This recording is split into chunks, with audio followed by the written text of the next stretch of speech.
Sammy, get back! Onside!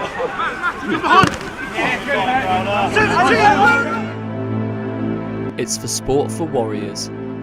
A game synonymous for huge hits, where the players are big, but the tackles are even bigger. But is rugby now becoming associated with something else?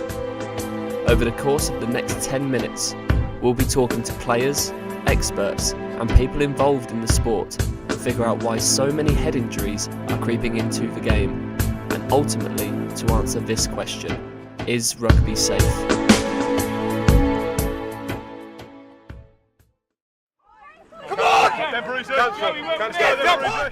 Rugby, a game for hooligans played by gentlemen, where players are trained and developed through the so-called School of Hard Knocks. But has this fearsome reputation come back to haunt the game? Back in 2015, a group of doctors brought the concussion debate into the spotlight by campaigning to ban full-contact rugby for anyone under the age of 18.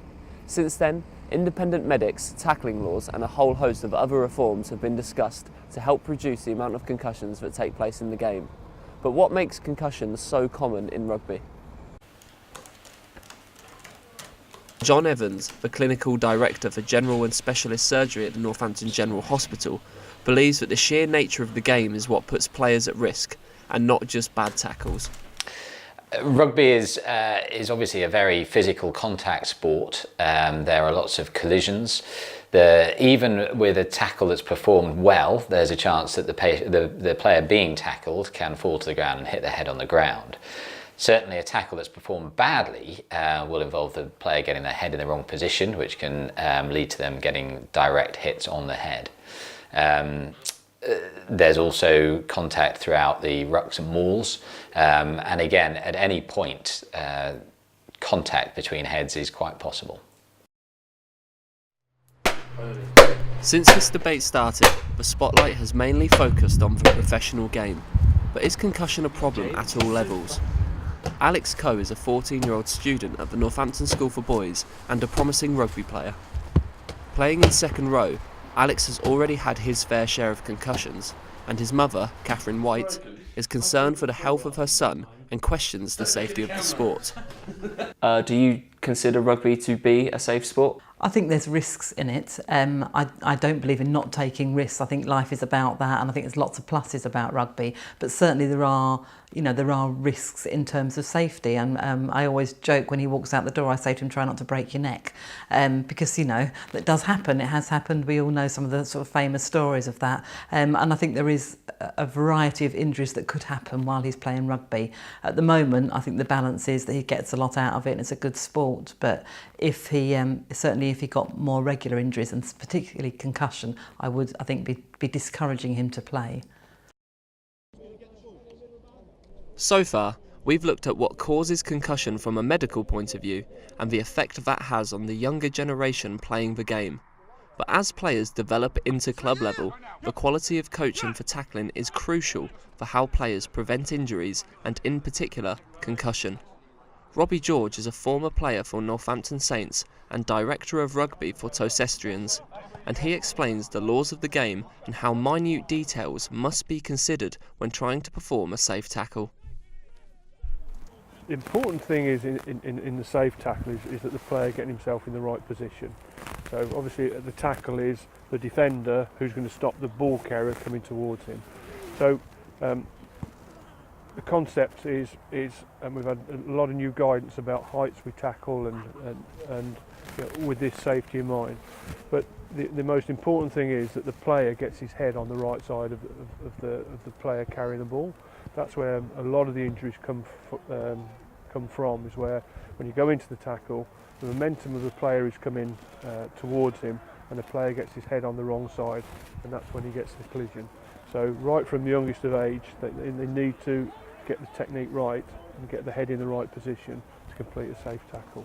Okay, so the first thing we're going to look at is making sure you get your head on the right side of the player. Now, in this clip, you can see he lines his head up on the right side of the player, so that when he lifts him and drives him backwards, his head won't be underneath the player when they make contact with the floor, thus avoiding a potential head injury. Now, in the second clip is the driving tackle, where the player is going to lift him off his feet and drive him backwards. Now the important thing to remember here is the horizontal line analogy. So when you lift the player, his legs don't go above his waist so that his head isn't the first thing that makes contact with the floor. Now in the third example is the famous George North scenario where he claimed the ball in the air but was tackled whilst his feet were off the ground, causing him to topple whilst he was in the air and hitting his head on the floor. Now quite simply, the main thing to remember here is that both your feet are grounded before a tackle is made. So with referees following new guidelines and new rules, let's go back to Robbie George, who discusses the future of rugby.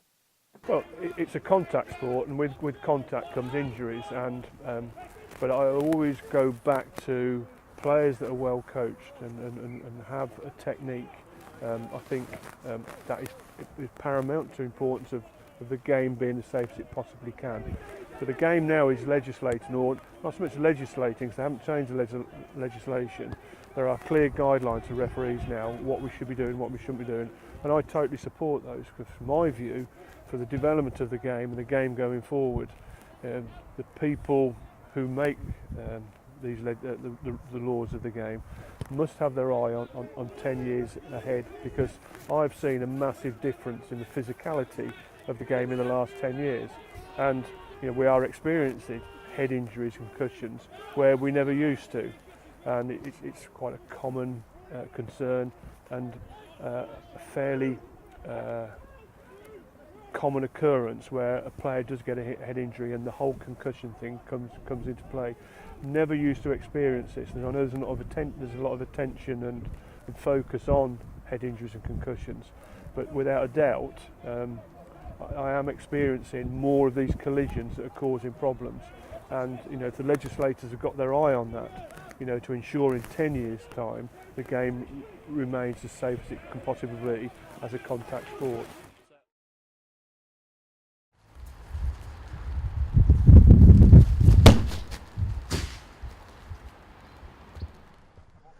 If the physicality of the game has increased from 10 years previous, this may point towards why so many concussions and head injuries are featuring in the modern game. So is enough being done to reduce these type of injuries at the highest level?